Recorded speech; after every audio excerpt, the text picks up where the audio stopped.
Le 2 novembre 2025, un discours télévisé a fissuré le Sahel entier. En transformant une journée symbolique contre les violences faites aux femmes en manifeste social, le président burkinabé a surpris alliés, adversaires et même une partie de sa propre administration. Que révèle vraiment, pour Ibrahim Traoré et pour le Burkina Faso, ce basculement public vers la dignité des femmes et le pouvoir discret de celles qui portent le pays? Derrière cette soirée télévisée pourrait se redessiner, lentement mais sûrement, le centre de gravité politique de l'Afrique de l'Ouest. Ce discours du 2 novembre n'a pas seulement exposé une injustice ancienne, il a ouvert la possibilité La promesse implicite était claire, rendre visible l'invisible pour reconstruire le socle d'une nation, une ambition de 10 à 12 mots qui résume l'enjeu politique, culturel et humain du moment. En plaçant la dignité des femmes au centre, l'exécutif signalait que la lutte contre les violences n'était pas un dossier isolé, mais le point d'entrée d'une transformation beaucoup plus vaste. Pour la population, les stakes étaient élevés. Si les réformes aboutissaient, elles pourraient rééquilibrer l'accès à l'éducation, réduire les mariages précoces, renforcer l'autonomie économique et alléger le poids des traditions qui enfermaient certaines communautés rurales. Mais, micro-hook oblige, une interrogation traversait déjà les radios et réseaux communautaires. Un pays habitué à la prudence politique pouvait-il réellement absorber un tel changement sans heurts? La réponse dépendait désormais de la capacité des institutions, des familles et des leaders locaux à s'approprier cette vision et à la traduire en pratiques durables. La première révélation, apparue moins d'une heure après le discours, fut la réaction inhabituelle des radios régionales. Pour la première fois depuis longtemps, elles consacrèrent l'intégralité de leur bulletin aux propos d'un chef d'État africain, soulignant l'audace d'un message qui rompait avec des décennies de prudence verbale. La seconde révélation surgit presque simultanément. Dans plusieurs réseaux communautaires du Sahel, habituellement silencieux sur les violences faites aux femmes, plus d'une dizaine de collectifs relayèrent des extraits du discours, comme si une digue tacite venait de céder. C'est dans ce double éclairage que l'intervention d'Ibrahim Traoré prit une dimension nouvelle. En nommant publiquement des pratiques longtemps tues, il introduisait une forme de dévoilement que le pays n'avait pas connue depuis des années.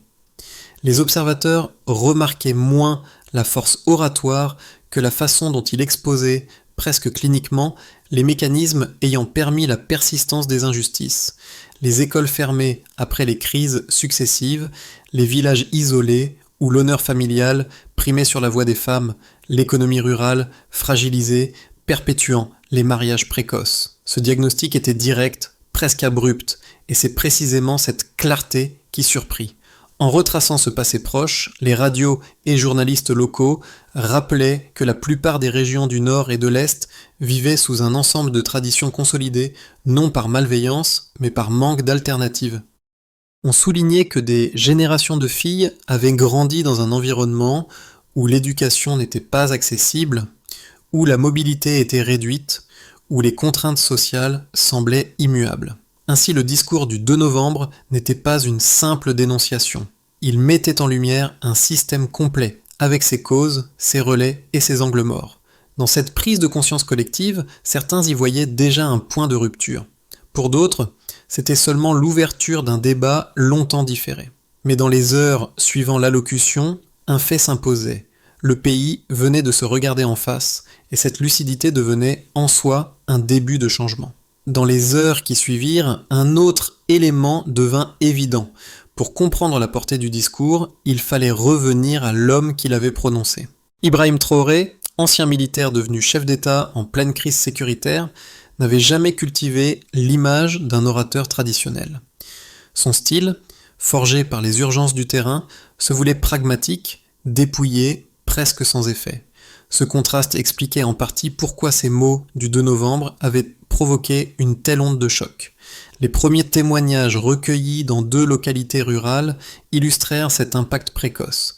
Dans un village du Sahel occidental, une animatrice communautaire raconta que plusieurs femmes, d'ordinaire silencieuses lors des réunions, avait demandé que la prochaine séance aborde explicitement les violences domestiques. Le simple fait de formuler cette demande représentait une rupture rare dans une zone où les normes sociales décourageaient toute... Dans une école réouverte après des années d'interruption, un enseignant confia que les adolescentes semblaient suivre le discours avec une attention inhabituelle. Certaines évoquaient pour la première fois la possibilité d'un parcours scolaire continu, comme si l'idée de reprendre le contrôle de leur avenir devenait soudain plus concrète. Ces signaux, encore fragiles, montraient que la parole présidentielle pouvait modifier des comportements avant même que les réformes ne soient mises en œuvre. Ils révélaient aussi la force d'un leadership ancré dans l'expérience directe du pays. Un discours peut parfois déplacer l'attente collective. Le déclencheur survint quelques minutes après la fin du direct.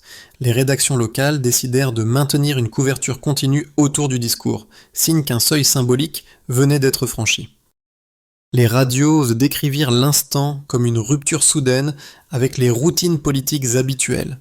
Les réseaux communautaires lui offrirent une visibilité immédiate, faisant circuler phrases et extraits audio là où, d'ordinaire, la retenue dominait.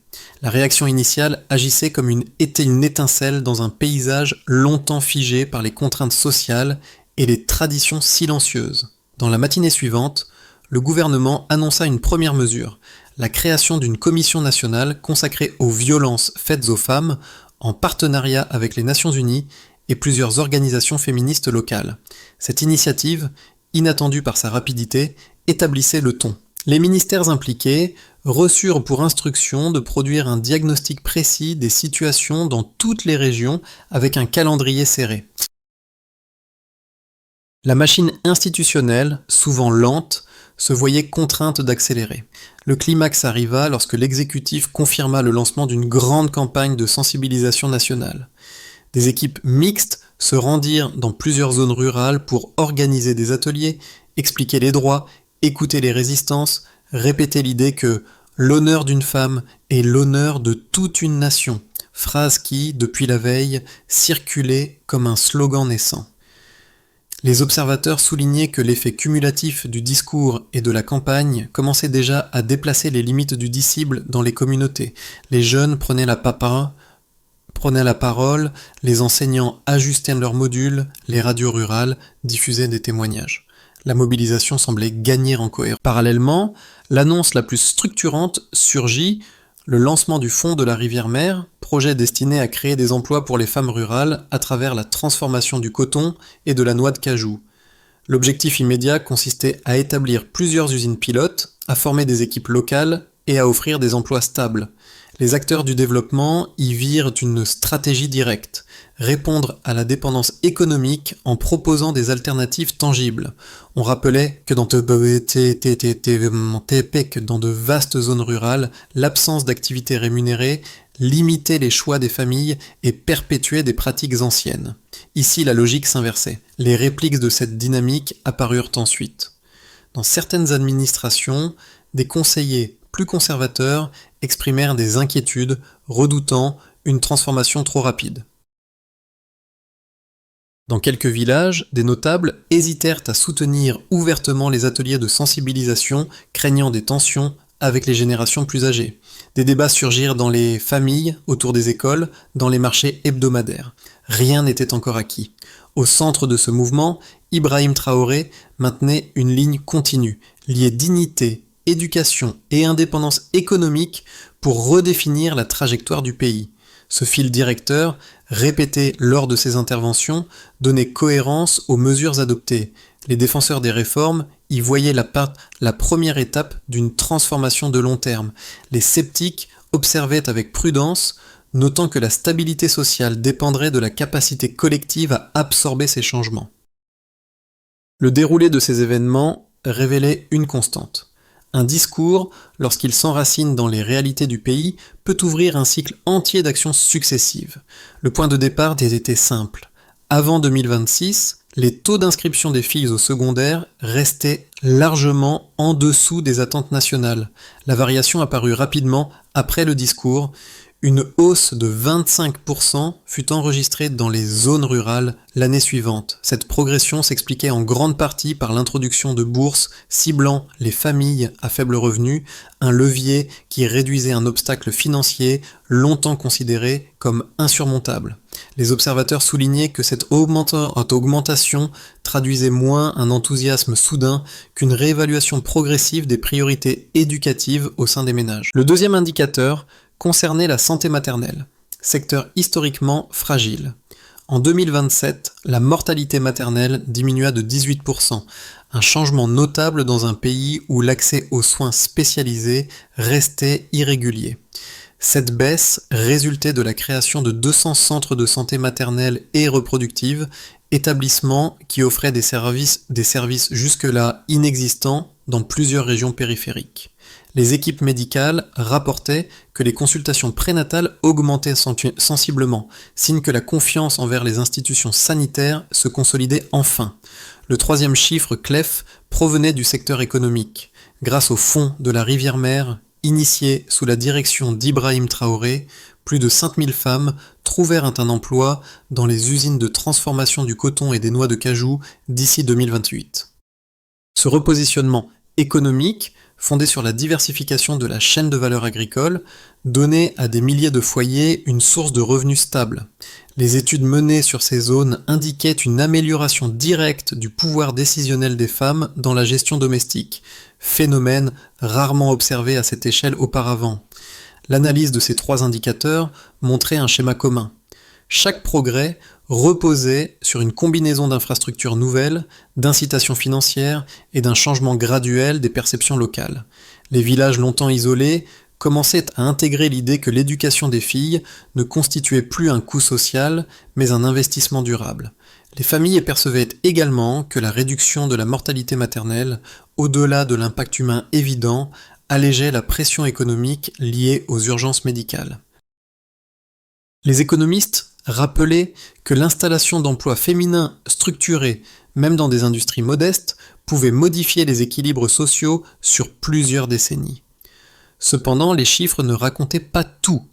Ils éclairaient des tendances, mais laissaient dans l'ombre les résistances culturelles encore présentes dans plusieurs régions. Les équipes de terrain observaient que certains notables restaient prudents face à la montée en visibilité des femmes dans l'espace public.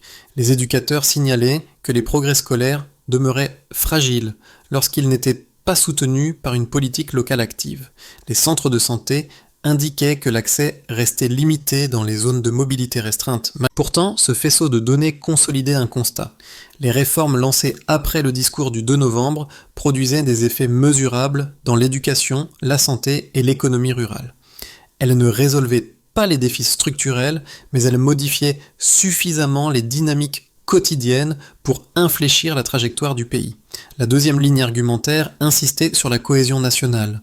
Pour ses partisans, les politiques engagées après le discours du 2 novembre donnaient enfin un cadre commun à un pays fragmenté par les crises et les inégalités territoriales. Les nouvelles écoles, les ateliers de sensibilisation et les centres de santé constituaient autant de lieux où se reconstruisait une citoyenneté partagée. Cette approche encourageait les familles à considérer chaque fille comme un acteur potentiel du développement, plutôt qu'un maillon d'obligations traditionnelles. Les observateurs soulignaient que ce repositionnement symbolique renforçait la confiance envers l'État, surtout dans des zones longtemps négligées. Pourtant, une critique persistante provenait des courants conservateurs.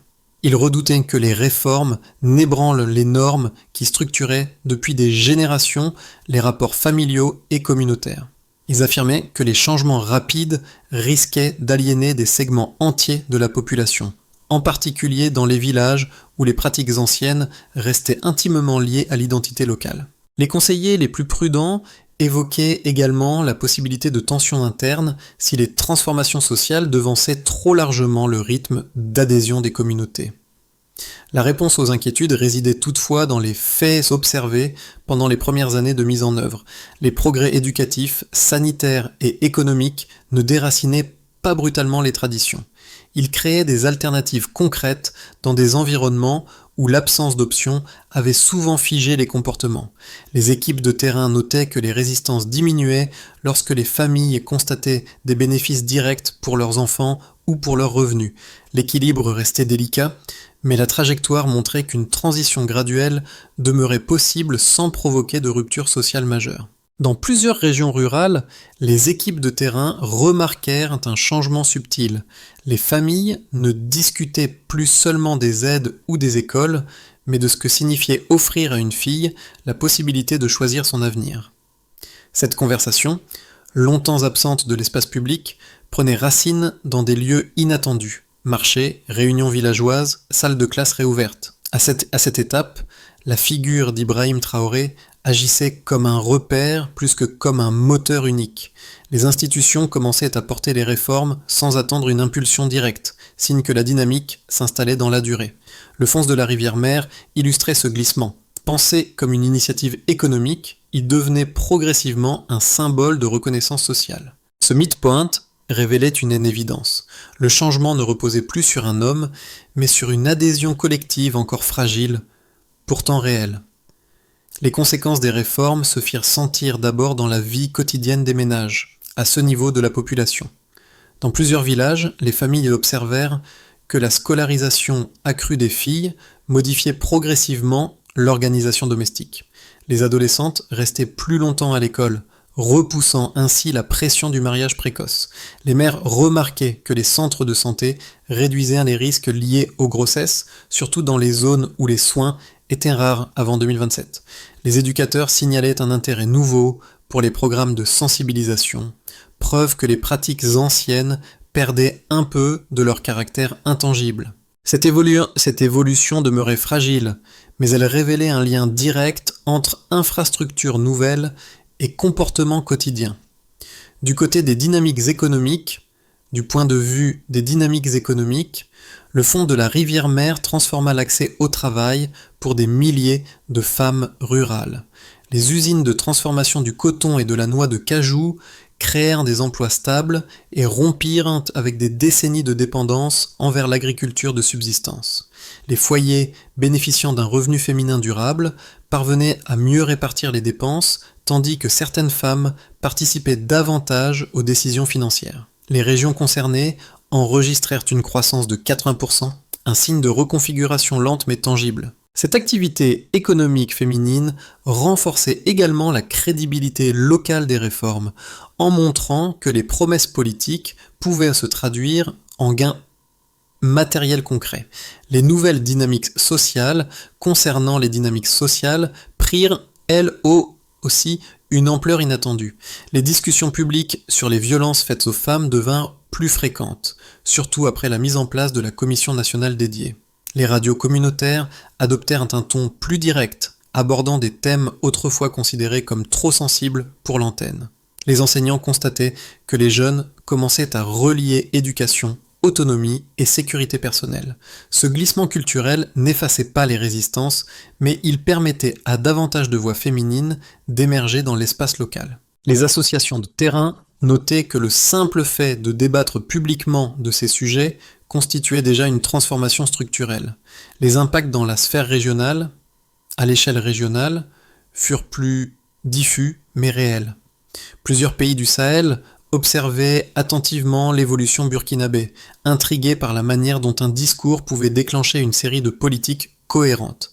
Les partenaires internationaux suivaient de près les résultats des réformes éducatives et sanitaires, voyant dans ces indicateurs un possible modèle pour d'autres nations confrontées aux mêmes contraintes sociales. L'image d'un Burkina Faso engagé dans la dignité humaine renforçait la position du pays dans les échanges diplomatiques, et la figure d'Ibrahim Traoré apparaissait souvent comme point de référence lorsque les questions d'égalité et de cohésion nationale étaient discutées à l'échelle ouest-africaine.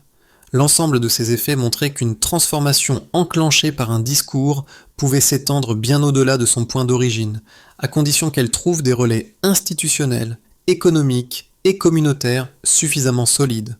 Dans cette configuration, les réformes suivraient leur cours actuel. Les inscriptions scolaires des filles poursuivraient leur hausse, bien que de manière modérée, après le bond de 25% observé l'année précédente. Les centres de santé maternelle consolideraient leurs pratiques et étendraient progressivement leurs services. Les emplois créés par le fonds de la rivière-mer se stabiliseraient, permettant aux familles rurales de planifier leurs dépenses avec davantage de sécurité. Les résistances culturelles resteraient présentes, mais moins affirmées grâce aux effets visibles des réformes. L'État continuerait à ajuster ses dispositifs sans bouleversement majeur. Dans ce cas, la dynamique interne dépasserait les prévisions actuelles. Les usines de transformation du coton et de la noix de cajou attireraient de nouveaux investissements, augmentant le nombre d'emplois féminins et renforçant la croissance régionale. Les programmes éducatifs seraient adoptés plus largement dans les zones les plus reculées, réduisant encore les mariages précoces. La baisse de 18% de la mortalité maternelle pourrait s'amplifier grâce à l'optimisation des centres de santé. À l'échelle du Sahel, plusieurs pays s'intéresseraient davantage aux politiques burkinabées, y voyant un exemple reproductible. Dans cette hypothèse, les oppositions traditionnelles gagneraient en influence. Les écoles nouvellement ouvertes rencontreraient des obstacles liés aux normes sociales ou aux difficultés logistiques. Les centres de santé maternelle se heurteraient à un manque d'adhésion locale, ralentissant leur impact. Les emplois féminins créés par le fonds de la rivière-mer deviendraient plus vulnérables face à des pressions communautaires ou politiques. Les débats publics s'enflammeraient autour du rythme des réformes, entraînant une période d'instabilité relative. Un principe de prudence analytique se dégage de ces trois scénarios. Penser les réformes comme un processus gradué plutôt qu'un basculement immédiat permet de mieux anticiper les ajustements nécessaires. Pour les femmes rurales, les réformes prenaient une dimension plus matérielle. Les emplois créés par les usines de transformation du coton et de la noix de cajou donnaient une stabilité économique rare dans les régions du Sahel. Les foyers, bénéficiant d'un revenu féminin, pouvaient mieux gérer leurs dépenses quotidiennes et envisager des investissements modestes comme l'achat d'outils agricoles ou la scolarisation durable des plus jeunes. La participation accrue des femmes aux activités productives modifiait également les discussions familiales autour des choix économiques. Pour la diaspora burkinabé, l'impact passait par un registre différent. Les progrès observés dans l'éducation et la santé renforçaient le sentiment que le pays entrait dans une phase de reconstruction stratégique. Les associations de la diaspora y voyaient une opportunité de soutenir davantage les initiatives locales, notamment en matière d'éducation ou de sensibilisation sociale. Leur implication, bien que dispersée, contribuait à renforcer la circulation d'idées entre les communautés éloignées et les institutions du pays. Dans chacun de ces segments, deux gestes simples pouvaient renforcer la dynamique, soutenir les campagnes de sensibilisation locale et encourager la participation des familles aux décisions éducatives. Ces démarches modestes facilitaient la consolidation d'un changement encore fragile, mais déjà perceptible. Les autorités locales devaient poursuivre l'ouverture d'écoles secondaires dans les zones rurales, en respectant l'objectif d'expansion déjà engagé. Les ministères concernés étaient chargés d'assurer la continuité pédagogique et de suivre le taux de fréquentation, indicateur central, pour évaluer l'impact sur la réduction des mariages précoces. L'enjeu consistait à stabiliser les progrès observés après la hausse notable des inscriptions. Les responsables régionaux étaient invités à superviser l'installation de nouvelles unités de transformation du coton et de la noix de cajou. Les performances devaient être mesurées par le nombre d'emplois féminins créés et par l'évolution des revenus des foyers concernés. Cette extension visait à renforcer l'indépendance financière des femmes et à consolider la croissance locale. Les équipes médicales avaient pour mission d'harmoniser les pratiques des centres de santé et de multiplier les actions de sensibilisation. Le suivi se faisait à travers deux indicateurs: la fréquentation prénatale et la baisse continue des complications à l'accouchement, afin de prolonger la dynamique amorcée par la diminution de 18% enregistrée en 2027. Les institutions nationales devaient initier des programmes de formation destinés aux futurs responsables locales. Le critère d'évaluation reposait sur le nombre de femmes intégrant progressivement les sphères de décision, un levier essentiel pour inscrire les réformes dans la durée. Chaque étape définissait un lien direct entre action concrète et transformation sociale durable. Dans les régions où les premières usines du fond de la rivière-mer avaient vu le jour, l'atmosphère changeait subtilement. Les mêmes villages évoqués plus tôt, ceux où les femmes hésitaient à prendre la parole en réunion, semblaient désormais habités par une confiance nouvelle. Ce retour en arrière révélait le long chemin parcouru depuis ces témoignages initiaux, lorsque quelques voix timides avaient demandé, presque pour la première fois, que l'on parle ouvertement des violences subies. En revisitant ce moment, il devenait clair que l'itinéraire du Burkina Faso ne reposait pas seulement sur les infrastructures construites ou les chiffres en progression, mais sur une énergie intérieure difficile à quantifier. Les femmes qui entraient chaque matin dans les ateliers de transformation du coton ou de la noix de cajou portaient en elles une forme de continuité. Elles n'incarnaient pas seulement les réformes, elles incarnaient la possibilité d'un futur choisi. Dans cette perspective, la figure d'Ibrahim Traoré fonctionnait comme un rappel de l'origine. Un discours simple, une phrase forte, un geste politique devenu point d'appui pour des milliers de trajectoires individuelles.